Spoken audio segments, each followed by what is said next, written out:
our achievements in the field of business digital transformation. In today's world, information is crucial for making smart decisions and planning strategies. Web scraping is like a computerized way of getting data from websites. Web scrapers extract data from specific places on a website to create structured data, like a spreadsheet.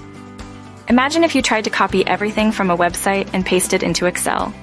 Whether you run a business, work as an analyst, or simply love dealing with data, if your aim is to quickly gather data from a web page and move it to Excel, you can use a tool that is easy to use. Using Excel VBA.